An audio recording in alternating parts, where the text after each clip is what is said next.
They poisoned my rare crops worth $53,000, not knowing I was a U.S. ambassador to the United Nations with powerful connections and legal immunity. What would you do when an HOA's petty revenge accidentally becomes an international incident? I never imagined my retirement garden would trigger an international crisis. After 30 years serving my country overseas, I bought my dream home in Maple Ridge Estates to grow special vegetables most people have never seen. These weren't just any plants. They were rare crops worth over $50,000 that I'd collected from villages around the world. My first warning came on a Tuesday afternoon while I was carefully watering my seedlings.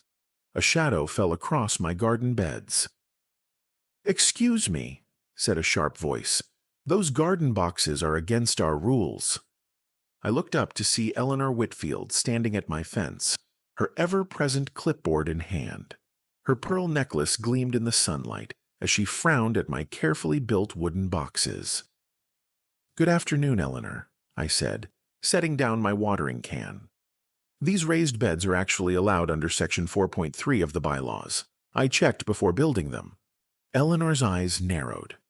"Maybe so, but the plants inside them are unsightly. The HOA board expects manicured lawns, not whatever these odd-looking vegetables are." I smiled, trying to be friendly. "These are heritage vegetables, some nearly extinct varieties I've been preserving. That one there is a purple carrot from Afghanistan that could help farmers in dry regions. And that one's a bean variety from Peru that can grow in poor soil." Eleanor wasn't impressed. She tapped her pen against her clipboard. "Ambassador Taylor, I don't care if they're magic beans from the moon. They look messy, and several neighbors have complained." "Which neighbors?" I asked. She ignored my question. "The board meets next Thursday. I suggest you clean this up before then, or we'll have to take official action." As she walked away, I noticed my neighbor Victor watching from his porch. He gave me a sympathetic nod before disappearing inside his house. That evening, while reviewing documents for an upcoming UN meeting, my phone buzzed with a text from Victor. "Watch out for Eleanor. She targeted my bird sanctuary last year. Had to remove it after $900 in fines." I sighed, looking out at my garden in the fading light. These plants weren't just a hobby. They were part of an official UN biodiversity project. Some were being studied for medicine, others for growing food in places hit hard by climate change. The next morning, I found a printed notice stuck to my mailbox. "Violation, unapproved, landscape modifications." It was signed by Douglas Montgomery, HOA president. I decided to reach out directly. Maybe they just needed to understand the importance of these plants. Douglas agreed to meet me at the community center. He was a tall man with perfectly styled silver hair who looked uncomfortable when I shook his hand. "Ambassador Taylor, I understand you've had a distinguished career," he began. "But rules are rules. Everyone in Maple Ridge must follow them. No exceptions." I opened my laptop. "I'd like to show you something, Douglas. This garden isn't just a personal project." I pulled up photos of starving children in drought-stricken regions. These plants are part of a UN initiative to develop crops that can grow in difficult conditions. They could literally save lives. Douglas shifted in his seat. "That's very noble, but our concern is property values. Unusual gardens make homes harder to sell." "But the HOA bylaws specifically allow for environmental conservation projects," I countered. "Section 8.2 mentions sustainability initiatives." His face hardened. "The board will make the final decision. Eleanor has documented multiple violations of our standards." As I walked home, my phone rang. It was my assistant at the UN office. "Ambassador Taylor, just confirming the Secretary General's visit next week. He's excited to see the Heritage Crop Project." My stomach tightened. "The visit is still on, but we might have a small local issue to resolve first." That night, I spotted Eleanor and Douglas walking slowly past my house, pointing at my garden and taking photos. Something about their focused attention made me uneasy. The following day, I had to fly to Geneva for an emergency meeting. Before leaving, I installed a small security camera overlooking my garden, just in case. Victor promised to keep an eye on things while I was gone. "Those HOA bullies use the rules like weapons," he warned me. "Be careful." 3 days later, my plane landed back in the States. As I turned on my phone, it buzzed with urgent messages from Victor. "Come home now. Something terrible happened to your garden." My heart raced as I sped down the highway toward Maple Ridge. What could be so urgent? Had there been a storm? A break-in? The reality was far worse than I imagined. As I pulled into my driveway, Victor was waiting, his face grim. "I'm so sorry," he said, leading me to the backyard. I tried to stop them, but they came with official-looking papers. I froze at the sight before me. My beautiful garden, 3 years of careful work, was destroyed. Every plant wilted and discolored, the soil reeking of chemicals. My rare Afghan purple carrots, the drought-resistant beans, the medicinal herbs from Myanmar, all dying or dead. My hands shook as I knelt in the dirt, touching the withered leaves of plants that had survived centuries in their native lands, only to die in my American backyard. "Who did this?" I whispered. Victor handed me his phone. On it was a video he'd taken from his window. Eleanor and Douglas, wearing gloves and masks, methodically sprayed my garden with something from large containers marked with skull symbols. They claimed it was approved weed control, Victor said, "but I know poison when I see it." I stood up slowly, brushing dirt from my knees. "Do you know what they've done? These weren't just plants. They were part of humanity's heritage. Some of these varieties don't exist anywhere else outside remote villages." As the shock began to fade, anger took its place. Tomorrow, the UN Secretary General would arrive to see a garden that no longer existed, a garden tied to international food security programs. "Victor, can you send me that video?" I asked, my voice suddenly calm. He nodded. "What are you going to do?" I looked at the dying plants one last time. "I'm going to make a phone call, and then I'm going to teach Eleanor and Douglas a lesson about international diplomacy." I couldn't sleep that night. Every time I closed my eyes, I saw my precious plants dying, years of work destroyed in a single act of pettiness. By morning, I'd formulated a plan. First, I called my security team at the UN. Then, I contacted the Secretary General's office to explain the situation.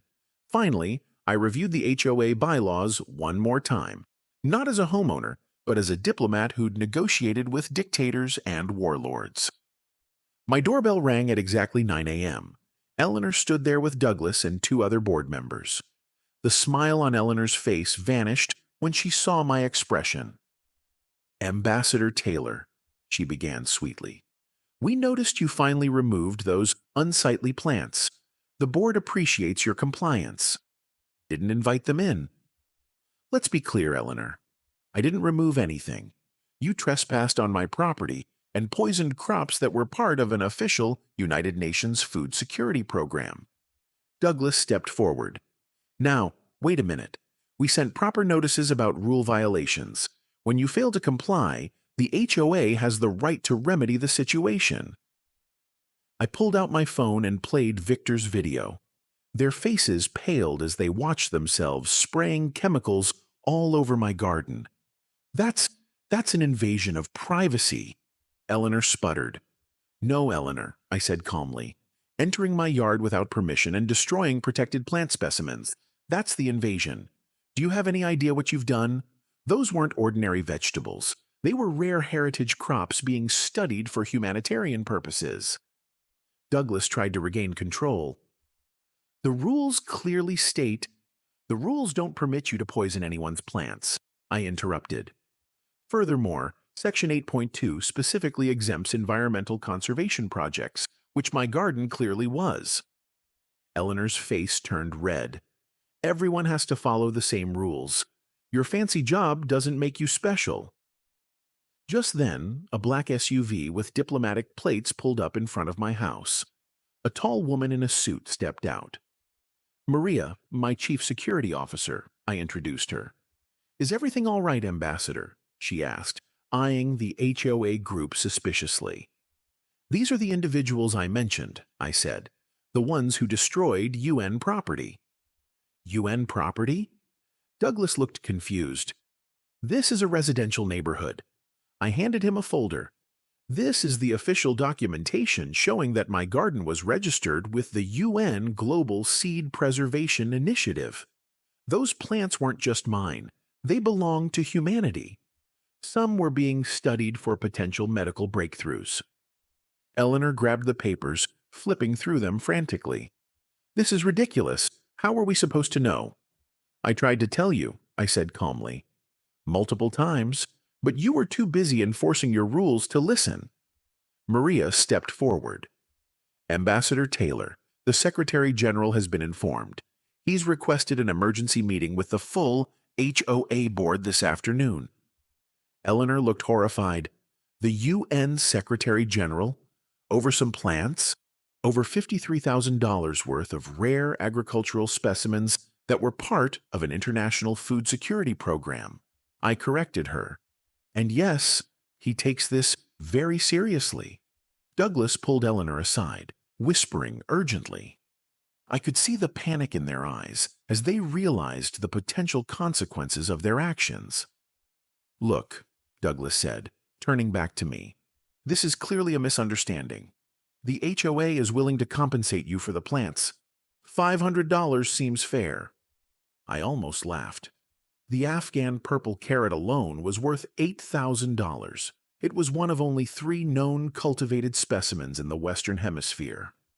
Maria received a text and showed it to me.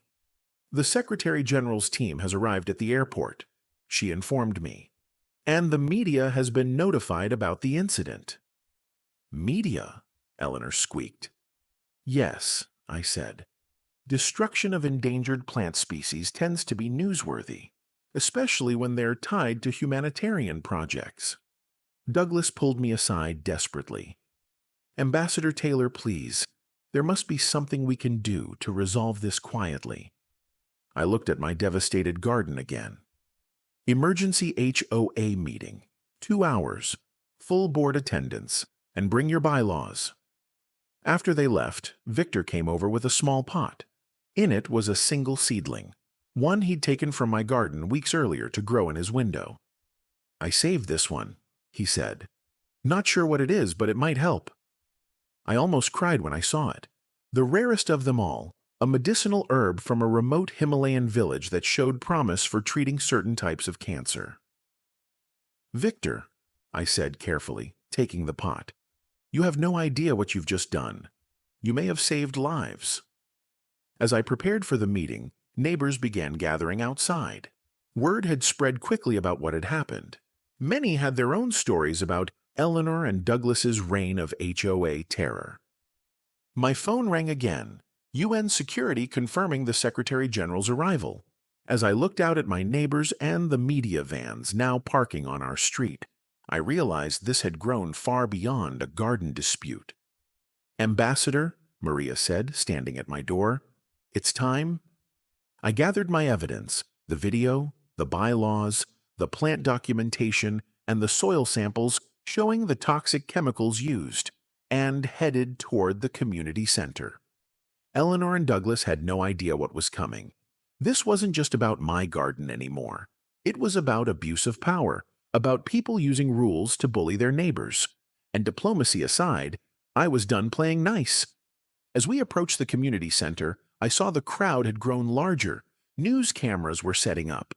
Black SUVs with diplomatic flags lined the street, and walking toward me was the Secretary General himself, looking more serious than I'd ever seen him. Ambassador Taylor, he said, shaking my hand firmly, show me what happened to our plants. Sirens wailed as 3 black SUVs with diplomatic plates screeched to a halt outside the Pinewood Heights Community Center. I straightened my tie, took a deep breath, and pushed through the double doors into the HOA emergency meeting. What is the meaning of this interruption? Eleanor jumped up from her seat, her face flushed. We're discussing important community matters.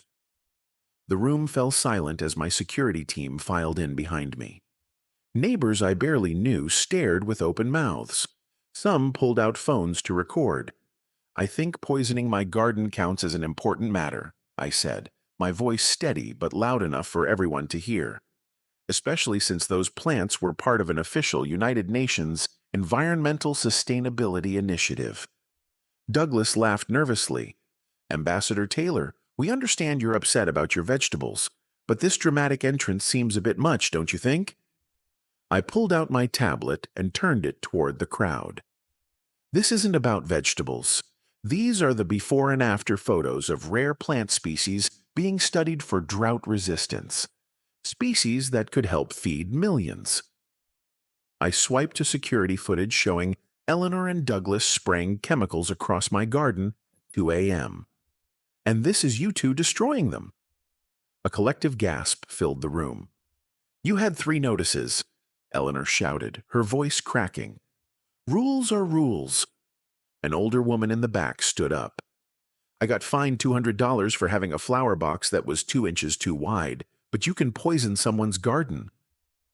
"The notices mentioned lawn maintenance," I replied calmly, "not destruction of private property worth $53,000. Property that was part of an international research project."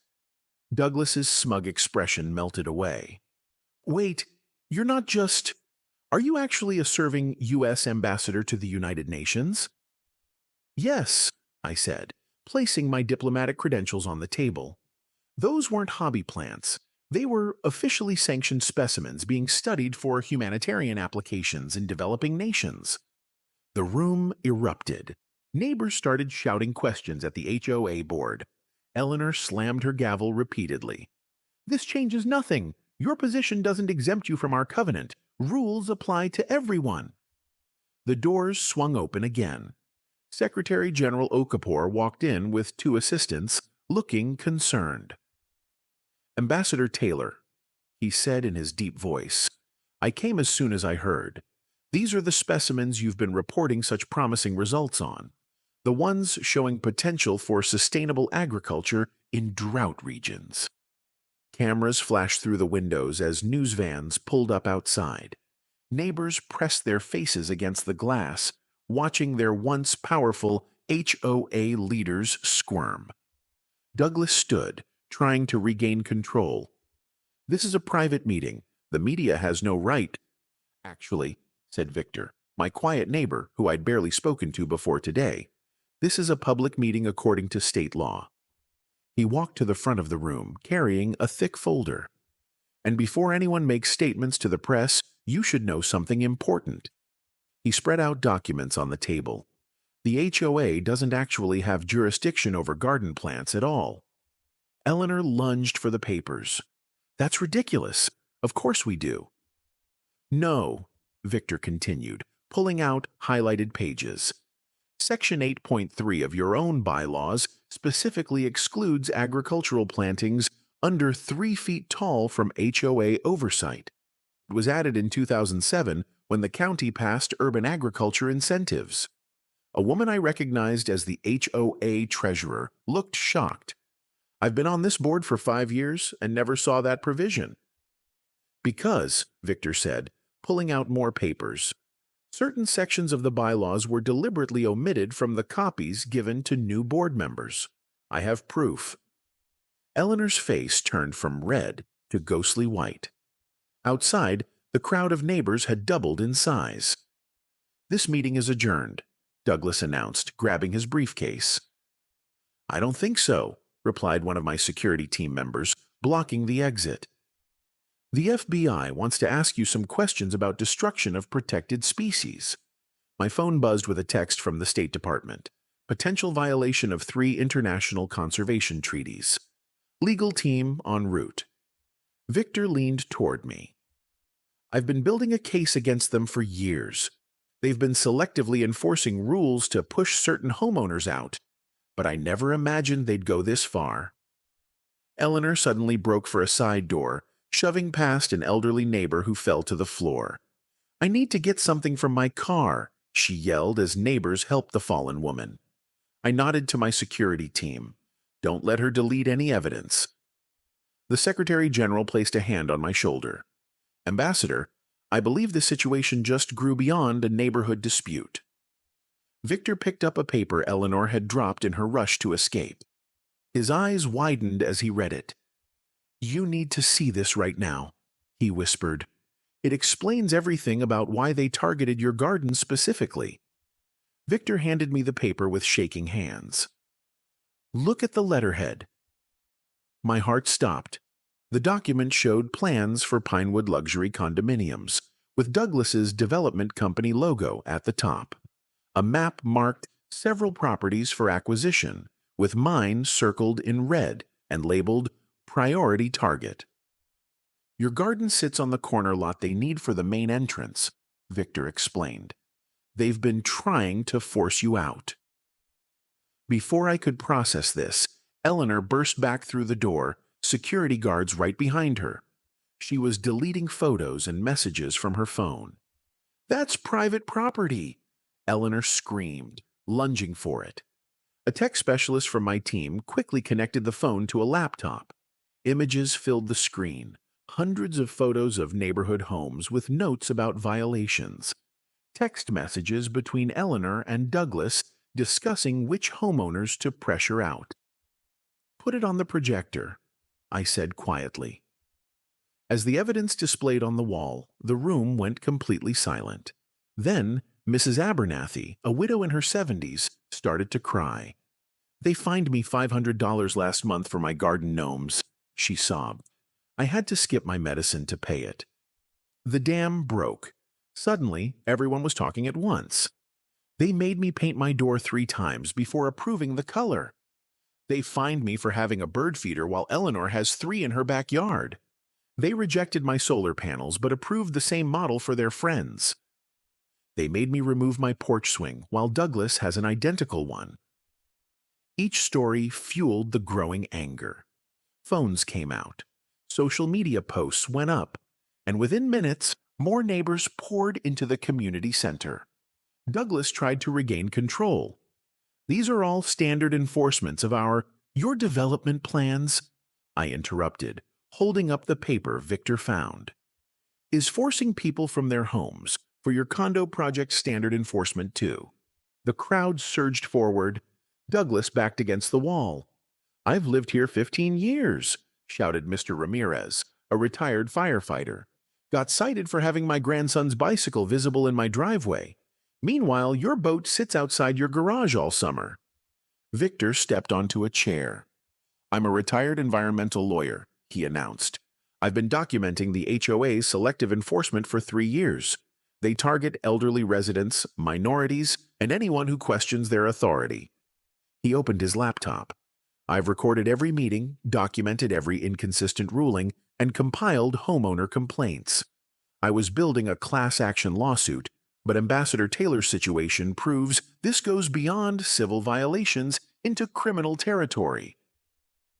Eleanor tried to push through the crowd toward the exit. This meeting is over. You're all trespassing. Actually, said a woman I didn't recognize, standing by the door. I'm Janet Kim from the County Housing Authority, and I'm very interested in these allegations. Another man stepped forward. Detective Marcus Williams, Financial Crimes Unit. We've been investigating Mr. Montgomery's development company for months. Douglas went pale. I want my lawyer. Outside, news vans had multiplied. A reporter caught Eleanor trying to slip away through a side entrance. Mrs. Whitfield, can you comment on allegations that you deliberately poisoned an ambassador's garden to force him to sell his property? Eleanor shoved the camera aside. No comment. Back inside, Victor projected a neighborhood map with certain houses highlighted in red. Every red mark is a home targeted for aggressive enforcement. Notice anything? The pattern was unmistakable, a perfect footprint for the planned condo development. Mrs. Chen, an elderly woman I'd barely seen outside her home, slowly stood up. They fined me $2,000 last year for wind chimes and a vegetable garden. I had to take out a loan. They cited me for unauthorized landscaping when I planted flowers for my daughter's wedding. added Mr. Johnson, a retired teacher. Show them the bank records, Victor said quietly. I nodded to my tech specialist, who pulled up financial statements on the screen. Gasps filled the room as people saw the HOA's Special Enforcement Fund and payments to Douglas's development company, disguised as consulting fees. They've been using your HOA dues to fund their harassment campaign, Victor explained. The more fines they collected, the bigger their bonuses. Mrs. Abernathy stood shakily. I lost my home of 30 years in Meadowbrook when similar things happened. Had to move here after the foreclosure. Now it's happening again. Her words sparked something. Neighbors began forming groups, exchanging phone numbers, creating social media groups. We need to call an emergency vote to remove the board, someone shouted. We need a class action lawsuit, called another. Detective Williams stepped forward. First, we need statements from everyone who's been targeted. Secretary General Okafor watched in amazement. Ambassador Taylor, I came to discuss drought-resistant crops. I didn't expect to witness a grassroots democracy movement. I smiled grimly. Sometimes, justice requires both diplomatic and direct approaches. As statements were being collected, my security team leader rushed in. Ambassador, we found something buried in your garden while securing the crime scene, he said urgently, holding up a sealed evidence bag. Something that wasn't there before the poisoning. Inside was a small waterproof container with documents, property deeds, bank transfers, and a handwritten list of priority removals with my name at the top. They didn't just poison your plants, Victor whispered. They planted evidence to use against you later. Eleanor, seeing the container from across the room, suddenly looked terrified. She whispered something to Douglas, who immediately tried to push past the officers toward the exit. Eleanor's phone buzzed as the security officer held it. Text after text flooded in, each one more damning than the last. My stomach turned as I read over his shoulder. Look at these messages, I gasped, showing Victor the screen. They've been tracking everyone's schedules, targeting homes when people are away. Eleanor lunged for her phone. That's private property. You can't. Actually, we can, said the diplomatic security officer. This device was used in the commission of a crime against an internationally protected person. Photos filled her camera roll, hundreds of them. Houses with notes about potential violations. Lists of residents sorted by age and ethnicity. My property appeared repeatedly, with timestamps from every day I'd been in Geneva. They've been watching us like hawks, muttered an elderly neighbor who joined the growing crowd. Whenever my grandson visits, they photograph his car and fine me for unauthorized vehicles. Victor pulled up property records on his tablet. Ambassador Taylor, your corner lot sits exactly where Douglas's development company bought 3 adjacent properties last year. See this map? They need your land to complete the block. I felt a chill despite the warm room. So the poisoning wasn't just about my garden-breaking rules. It was to force me out entirely. The Secretary General examined the evidence grimly. This crosses several legal boundaries, Ambassador. The rare varieties you cultivated are protected under the International Treaty on Plant Genetic Resources. My neighbors pressed closer, faces showing shock and anger as Victor scrolled through years of messages between Eleanor and Douglas. Old Mrs. Jenkins still won't sell. Time to find some violations. The ambassador's garden has to go. My investors need that corner by September. Target the Rodriguez family next. They can't afford to fight the fines. They use the HOA as a weapon, Victor explained, his voice tight with controlled anger. They'd approve modifications for friends, then declare identical changes violations for people they wanted gone. A young mother stepped forward, bouncing a fussy baby. They fined me $500 for hanging baby clothes to dry, saying it lowered property values. Meanwhile, Eleanor's daughter has a clothesline behind her fence. I noticed Douglas slip toward the back exit.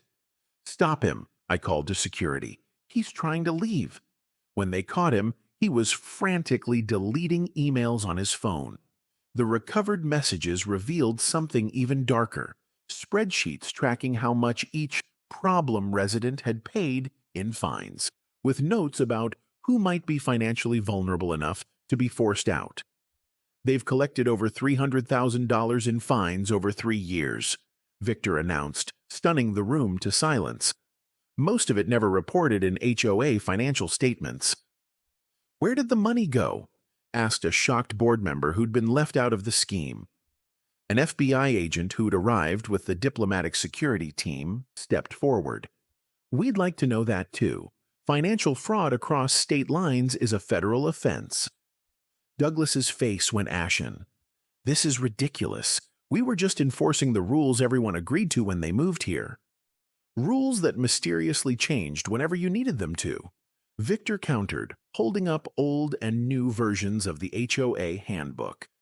"I've documented 17 unauthorized changes to bylaws without proper votes." As federal agents began taking statements from residents, I slipped away to my garden, needing a moment of peace. Kneeling in the poisoned soil, tears stung my eyes. 3 years of work, destroyed by greed. Then I spotted it. A tiny green sprout, barely visible, poking through the contaminated dirt. The Himalayan blue poppy, thought to be extinct in the wild, somehow surviving. My phone rang. The UN research team leader. "Ambassador, those soil samples you sent us, the toxin they used is experimental, developed by a company where Douglas sits on the board. They never disclosed its environmental impacts. We need to notify the EPA immediately."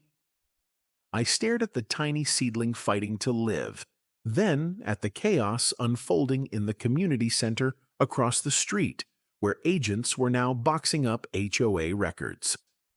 Just as I was about to head back, Victor rushed over with a strange expression. "Ambassador," he whispered urgently, "you need to see what we found in Eleanor's garage. It's not just about money or property values. This goes deeper than anyone imagined." "What do you mean?" I asked, noticing his hands trembling slightly. "The development company, it's a front." Victor showed me his tablet. "Look who really owns it." The name on the screen made my blood freeze. Someone I knew all too well from my diplomatic work. Someone who shouldn't be anywhere near American real estate. Someone whose presence here raised serious national security questions. "We need to call Washington," I said quietly. "Right now." Rain tapped gently against the windows as I sat across from the FBI director in a secure conference room. 3 months had passed since that fateful HOA meeting, yet each new day brought fresh revelations. "Ambassador Taylor," she said, sliding a folder across the table, "your poison garden cracked open something much bigger than we anticipated. Douglas wasn't just a greedy HOA president. His development company laundered money for foreign interests attempting to gain footholds near sensitive government facilities." I flipped through pages of bank statements and property maps. "And Eleanor?" Unwitting at first, she thought they were just forcing out undesirables to boost property values. When she realized the truth, she became a willing participant. The money was too good to resist. Outside the window, I could see Capitol Hill in the distance. "What happens now?" "They'll face serious charges," she said. "But that's not why we asked you here today. It's about your plants." Back in my neighborhood, a team of scientists worked diligently in what had once been my garden. The single surviving Himalayan blue poppy had been carefully cultivated, its seeds now sprouting in a specially designed greenhouse. Dr. Patel, head of the UN botanical research team, greeted me excitedly as I returned home. "Ambassador, the compound we isolated is showing remarkable results. Preliminary tests suggest it could help neutralize water contaminants in drought-stricken regions." I knelt beside the tiny plants, each one representing hope. All this from one stubborn seedling that refused to die. My phone rang. Victor, calling from the courthouse. "It's done. The judge dissolved the HOA permanently. The neighborhood has voted to create a community land trust instead. That evening, neighbors gathered in what had been the HOA's sterile meeting room. People who had barely spoken now shared food and stories, planning community gardens and playground improvements. Mrs. Jenkins, an elderly resident who had nearly lost her home to Eleanor's harassment, approached me with tears in her eyes. "My late husband was a botanist. He would have loved what you're doing. I found his seed collection in the attic. Would your team be interested?" As community bonds strengthened, the media spotlight intensified.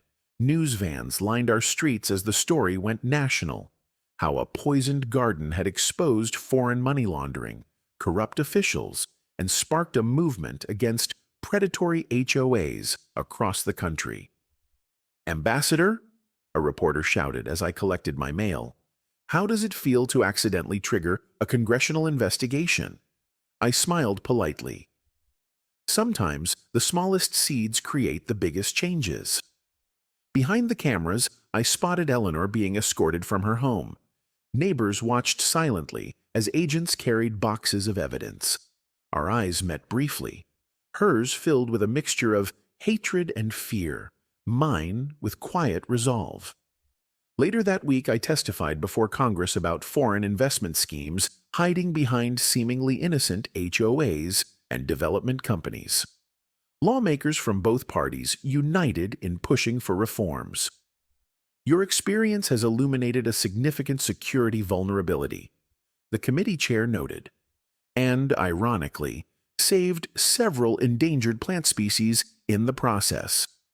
Spring arrived with healing rains. Where poisoned soil had once stood, raised garden beds now flourished, a collaborative project between the UN research team and neighborhood volunteers. The Secretary General himself attended the ribbon cutting for our community's new Biodiversity Education Center. "From destruction comes renewal," he said, hands dirty from planting alongside neighborhood children. Victor found me later, sitting quietly by the flourishing beds. "Did you ever imagine your retirement hobby would lead to all this?" he asked, handing me a legal document. The class action settlement came through. Everyone harmed by the HOA will receive compensation. I shook my head in wonder. I just wanted to grow my plants in peace. A flash of movement caught my eye. Douglas, now wearing an ankle monitor as part of his pretrial release, walked hurriedly toward his car while neighbors stared. "Has he spoken to anyone?" I asked. "Not a word," Victor said. His lawyer advised complete silence. The foreign connection makes this a national security case now. That night, unable to sleep, I wandered into my garden under moonlight. The specialized greenhouse glowed softly, protecting the now thriving seedlings inside. Scientists worked around the clock, studying properties that could help purify water in refugee camps. My diplomatic phone rang, a secure line rarely used outside official business. "Ambassador Taylor," came a voice I recognized as the Secretary of State, "we have a situation. Those compounds found in your plants, they've become central to upcoming international climate talks. We need you back at the UN immediately." As dawn broke, I packed quickly. Before leaving, I took one last look at my garden.